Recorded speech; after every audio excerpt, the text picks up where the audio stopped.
do it. Hey, we're here at the Forbidden Conscious Awards, and look who I'm with.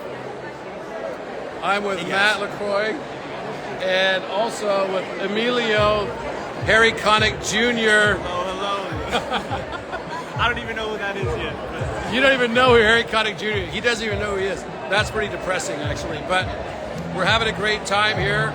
You can see. Amazing. This is the Forbidden Conscious Awards, Forbidden TV. What's the purpose of this thing?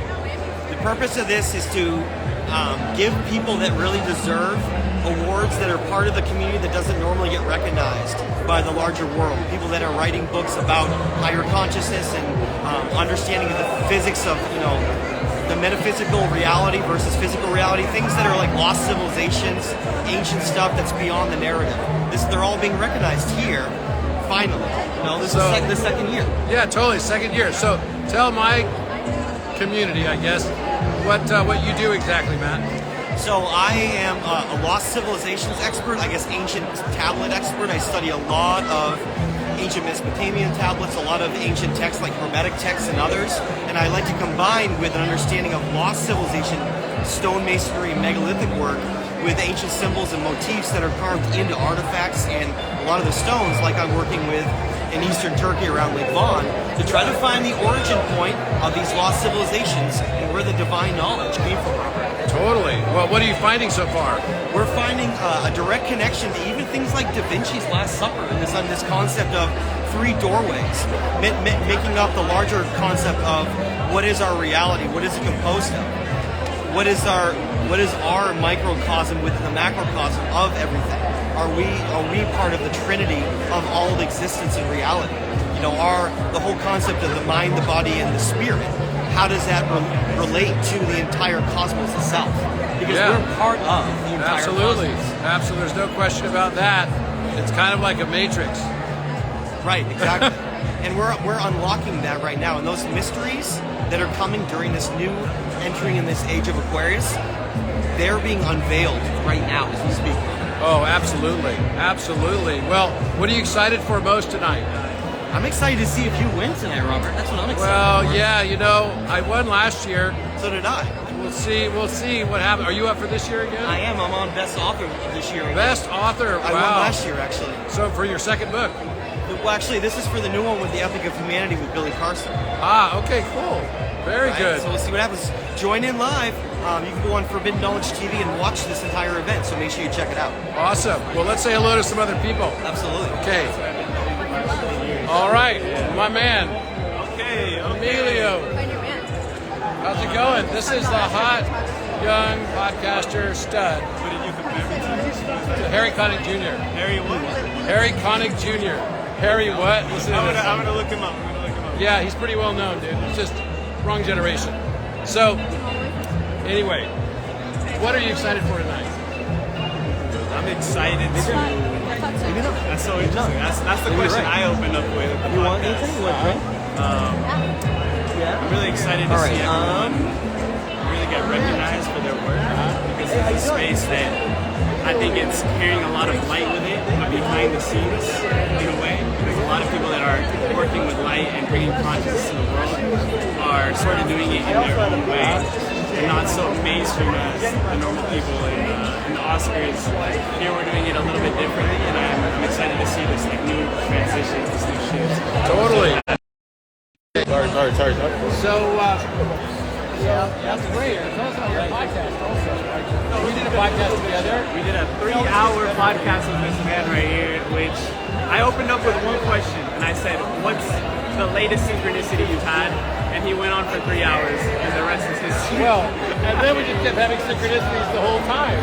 It was like every 10 minutes. Every 10 minutes there was another synchronicity. It was so cool. I just had a crazy experience this afternoon. I'll tell you about it. So, do you know Sarah Breskmancosme? Yeah. She did a QHHT session on me. Yes. So she did a past life regression on me today, which was, wow, mind-blowing. I should try to find her and see what she has to say about it. But it was, wow, mind-blowing. What life came over you? You know what? This was more like One with the higher self.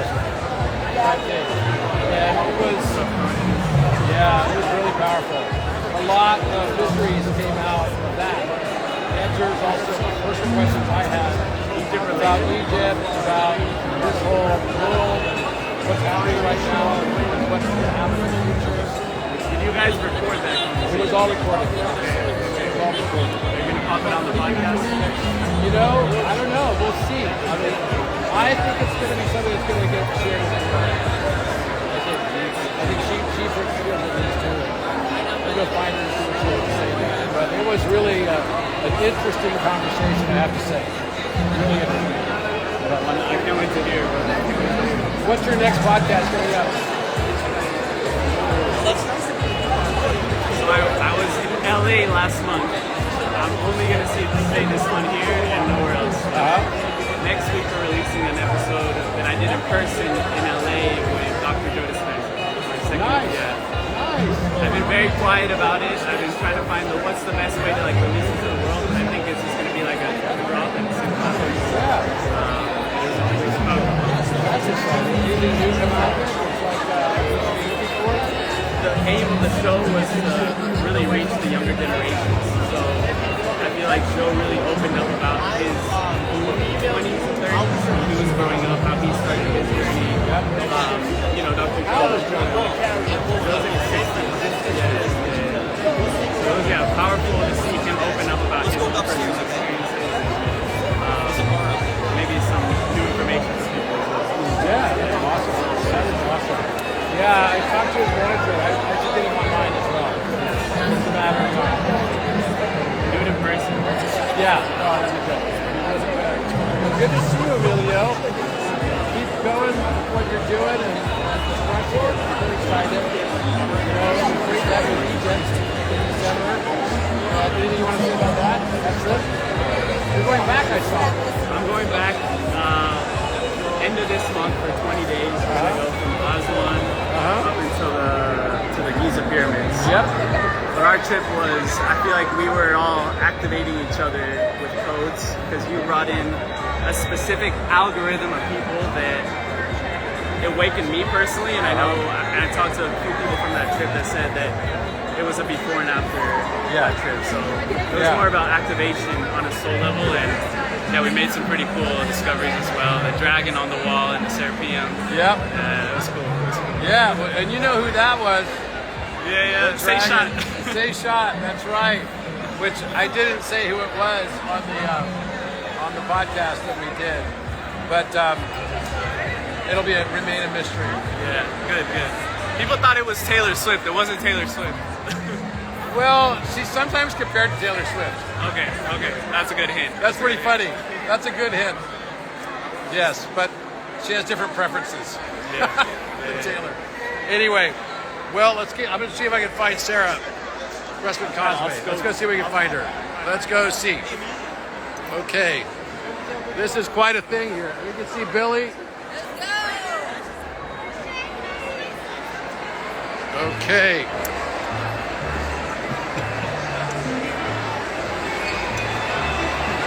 Okay, here we go. Where is... Oh, I see Mohamed Ibrahim, who is my partner in Egypt. All things Egypt. Here she is. There you are. Hey, hi. This is Instagram. Hi, Instagram. So my wife wants a picture with I love you. Okay, we'll do it in a little bit. Okay. I'm on Instagram right now. So tell us, we just did a QHHT session. Yeah. And what came out of that for you? To be honest, I was so mind blown the whole time. To be totally honest, because it was like if I wanted to find out the secrets of the universe, I could just ask the question, and it was coming out through you, through your higher self. And then if I had a question about the chakras, you were there. You could tell me the secret about the chakras.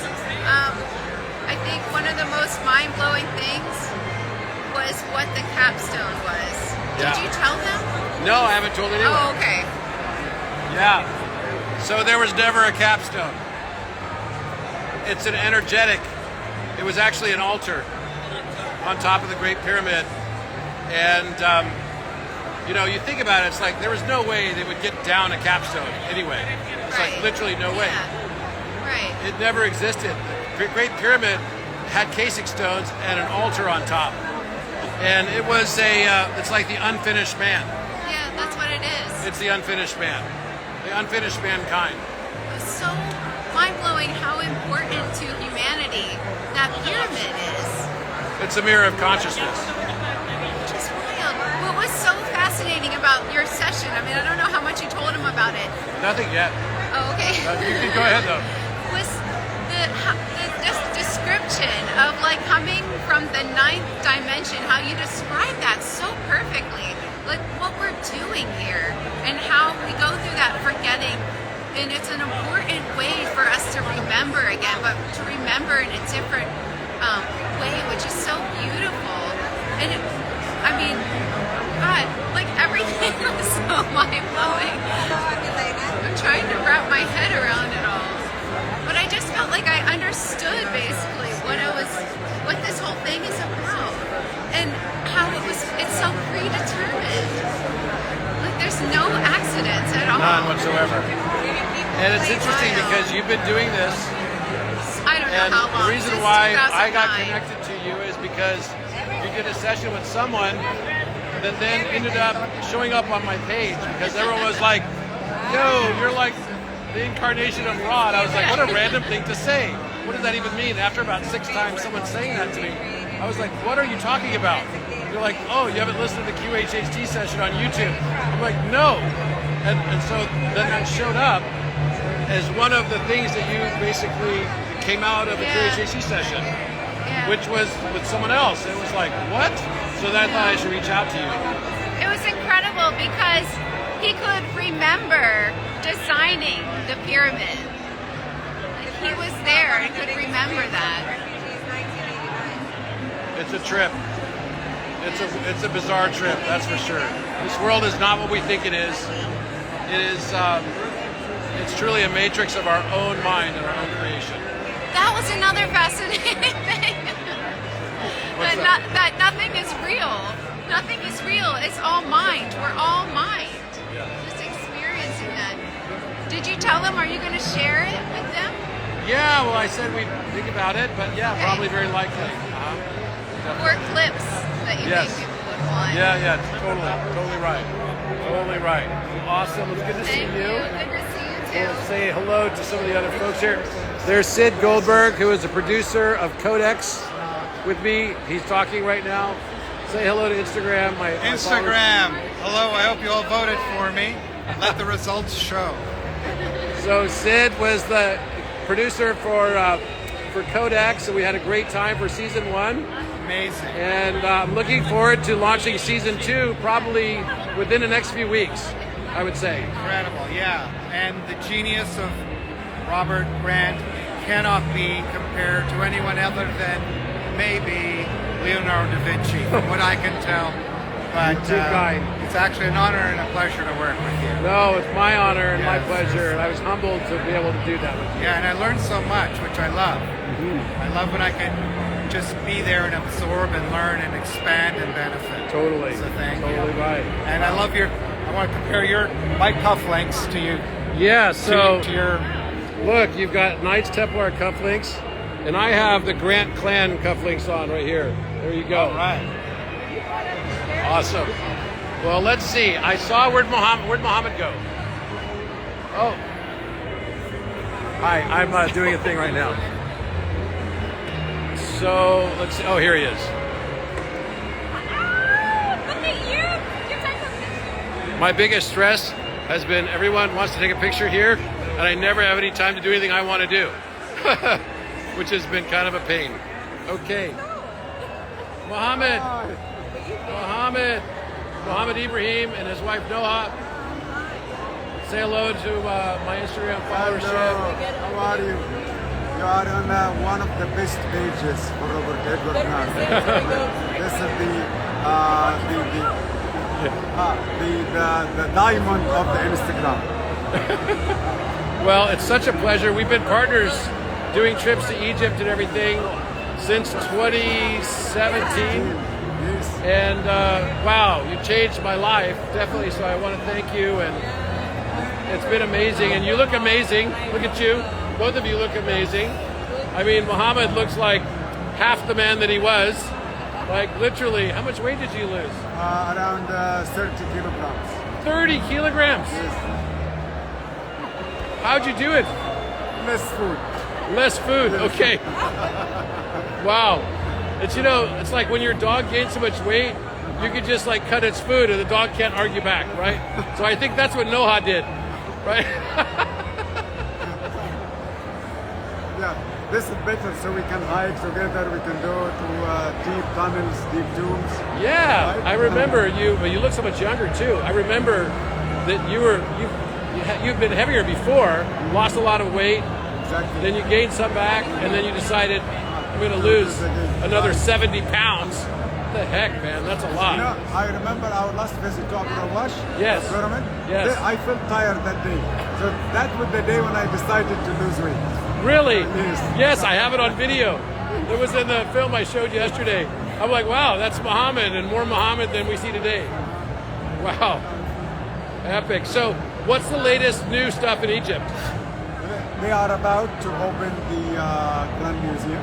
Finally. We don't know when exactly, but I can see that they are doing the final touches outside the museum and inside the museum. Interesting. So they are preparing the area outside, decoration. They also are working hard with the scan project of the pyramid. Yes. They will release some new data soon. Really? Yes. Okay. This is the latest information. Of course, they keep discovering things at Saqqara, tombs and coffins. Okay? But maybe not important as the museum and Now, there's... they discovered a kind of underground design at the southern part of the Great Pyramid, still buried. Interesting. But with some X-rays, they found like it is 10 by 8, 10 meters by 8 under the ground, the south side of the Great Pyramid. But So- they didn't check yet. So, what's in there? I think maybe it's a tomb or maybe a beginning of a huge extension under the ground. An extension under Yes. the ground. Because the area they discovered is right close to the street. That street takes us to the Sphinx. Okay, so they didn't extend their scanning to that part. So, it's close to the causeway? You remember when you designed your app? Yes. There is a point, central point. Yes, that's right. It goes close. To Goes this through that point. central point. Yes. That's where the Fibonacci spiral Yes. meets too. I asked about that before. So maybe it's connected with this point from Interesting. under the ground. Interesting. Okay. And so, what about all this stuff that's that we're finding inside the walls of the pyramids and all this, you know, stuff that relates to the deacon of astrology? What are your thoughts on that? The King's Chamber, you mean? King's Chamber, yeah. But this is your discovery. Yes, I know, but Yes. like, what does the mainstream, you know, what do they think about this? Do they even know about it yet? Look, in the beginning, of course, they didn't understand what is going on, and then they started to see it slowly. And I remember you saying, when you see it, you cannot unsee it. Yeah. Okay, because I am a bear witness for this. When you show me some, every time I go now without you, I see it. I see it very clear. Okay. And we show it to the others, and because of your posts, people who never been to Egypt, when they come with my tool, Yes. they see it. Yes. And we keep showing it to each other on the wall. So slowly the mainstream in Egypt, they started to see it also, and they started to understand that this is something credible. Yeah. It is not just random or coincidence. No, because there are so many. It is not one or two or even 5 or 10. Yeah. There are so It's like many, 40. and all Yeah. of them make sense. Yeah. Okay, it's not just random falcon or random cow. No, they have decent meaning, and each one is leading to the next one. Yeah. So it was made deliberate. So I think that maybe the next year they are going to believe in it in a higher level. Yeah, I think Scan Pyramid's team is also looking at it. So, because I had a meeting with them. But so the question I have for you is, if the astrological symbols are on the walls and showing precession of equinox, is the Great Pyramid kind of a clock? Yes, and makes sense when we talk about the Great Pyramid, because when we talk about the 4 shafts, each one is pointing to a star galaxy. So yes, the room itself is designed to have the beacons, okay, all around the room. It is very connected with the design of the pyramid, the 3 pyramid, and the alignment with Orion Belt. So everything there is talking about stars and alignment with the stars. Now, yesterday I presented on a new theory related to the Tower of Babel. Right. And that after I saw this map in Florence that showed that the Gihon River was the Nile, named by Josephus, Herodotus, and also Fra Mauro, who was a cartographer in 1457 in Italy. And then it also led me to start looking into why Da Vinci wrote to the Sultan of Babylon and didn't call it Cairo. And I learned that Da Vinci, just recently, his mother was a Circassian princess. And the Mamluks were Circassian. So, very likely, Da Vinci was related to Sultan Qaitbay by family. Because she was a Circassian princess who must have had some scandal when she got pregnant or something. She ended up going to Italy. And of course, then if she's a princess, she would be related, probably through the royal family line, to Sultan Qaitbay, who was the most famous sultan during the Mamluk Sultanate. So this is now introducing a new thing, and Babylon is actually a reference to a certain part of Cairo today that has been there, and I did research. You've known about it being called Babylon since the Roman period, but it even goes before that because Alexander talks about it as well. So what's very interesting, which would have been 300 BC approximately, Maybe older. Maybe much older. That's why we don't have a name for this area, so we call it Old Cairo. Old Cairo. Yes, because each part of Cairo has a name, like Fustat, like Maadi, like Gezira. But that part, we call it Old Cairo. I think it's a way to say it is very old. The buildings existed a long time. Well, and that's a part also where they did excavations and found very, very old stuff. But the word Babylon actually comes from the word Ba-Bal, which is Ba-Bal. And Ba means to come, and Baal is a deity that is a bull god, which is like Osiris, right, as well. But more interestingly, Babi, for Babylon, is actually a reference to who? Jehote. Jehote. Yes, the short name of Jehote. So wait, so Babylon is the city of Thoth. Yes. Literally the city of Thoth. And the Cushite people were the ones who have built it because it was the son of Cush, who was Nimrod, who was associated with the Orion constellation. They built Babylon, but they never went to Mesopotamia. Yeah, it was far from there. And the only evidence that they believe they have for finding Babylon in Mesopotamia is the lion that's only 3 meters by 2 meters. Because there was famously a large lion at the entrance of the Genesis Babylon. Right. Well, I can think of a large lion somewhere else. The Sphinx? The Sphinx. Yes. Plus hundreds of thousands of lions or sphinxes all around Egypt. Yes. Yes. So I presented on Abu Rawash being the Tower of Babel as a potential, and it would have stood a total of 600 feet high at its apex when compared on the same ground as the Great Pyramid. 118 feet higher than the Great Pyramid. What do you think about that as a possibility? Yeah, and as you say, it's not only the high ground, but also the angle, which will make it very high, steep angle. 60 degrees, yeah, 60 Yes. degrees. There is no reason to make it this way unless it is a top. And it's rose granite. Yes. The casing stone was rose granite. And we could see the explosion that happened caused all of the, and it's interesting because they are basically building a property that's not far from that area because it's high up, right? It's the highest area in northern Egypt. So this will be the northernmost pyramids. And You know what? made of crystal, basically. Yes. I think when it was built and complete, it would be visible even from Saqqara. Easily. So people in Saqqara can see it very clearly. Yeah, for sure, for sure. And also, it was the missing notes on the scale. So we found that by measuring the pyramids, height to base ratios, right? Then it gives you a musical interval. And in order to complete the scale, you need certain notes. And 2 of the notes of the 24-note scale are found there. One of them is found at Saqqara. Another one is found in the rectangle that is the northeast corner of the Great Pyramid to the southwest corner from an aerial view of Menkaure Pyramid, and that gives you 432 by 528. And this is the musical notes of a giant piano that I found doesn't only end in Egypt, it goes to Mexico. I measured the pyramids in Mexico, and they're all musical notes on the same scale. Yeah. Understand. Yeah, please, because I always, before I met you, I know that Saqqara also has a kind of musical style. But of course, because I don't know much about music, but I trust your analysis in a very good way.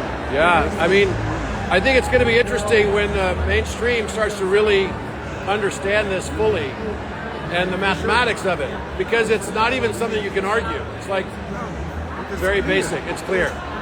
It's very, very clear. So I'm excited, and you're up tonight for winning something tonight. Yes.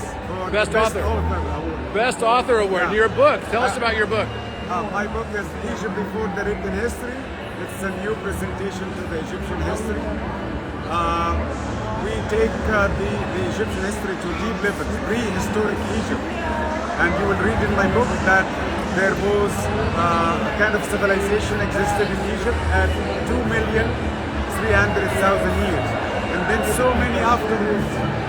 We found flint tools, 2,300,000 years, 2,000,000 years, 1,500,000, and go on until what we call a pre-dynasty.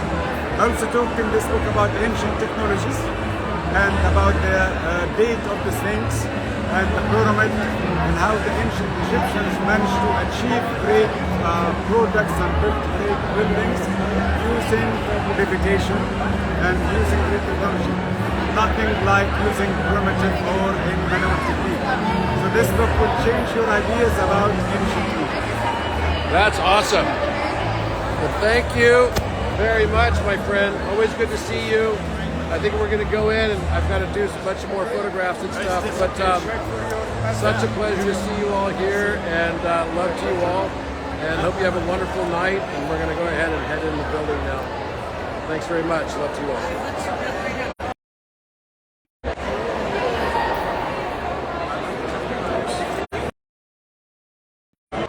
Whoops. You know what? I got to get all this. Wow. Lots of comments on here. Okay. Just read through these real quick. Get them recorded. What were you saying about Tower of Babel? I just thought it was interesting what you guys were talking about with Mohamed about the Temple of Tower of Babel, yeah. Yeah, what'd you think? Well, I was just summarizing it to her that Mohamed knew that there was a Egyptian connection, and of course you have Baalbek in Lebanon and the Temple of Baal all over the ancient world. So the Tower of Babel being the place where all languages were one, and that now it's a universal language. Could that have been telepathy? Maybe a language that we all understood at one time, and that there are all these temples of the same name and slightly different name all over the ancient world. Well, tell us what you do. My name is Brad Olson. Brad is a stud in this field. Well, Robert Another and I, ancient wisdom guy here. we went to Peru and Bolivia together 6 years ago. We're going back to Peru. Oh, there you go. Yeah, I'm leading a group. With in October. Yeah, and Brian Forrester. And yeah, Brian's a stud also. Adam Apala. Adam is a good friend. Good guy too. And so we were all there checking out the megaliths, going around and seeing the mystery sites. And on that trip, Robert, I kept going south, got on a boat all the way to Antarctica. Wow. And there's I think I remember that. Yes. There's Secrets of Antarctica right up on the banner there. You can see it right I up my see it in the head. background. Wow, cool. So did a whole show on it with Forbidden Knowledge, Judy, and nominated for an award tonight.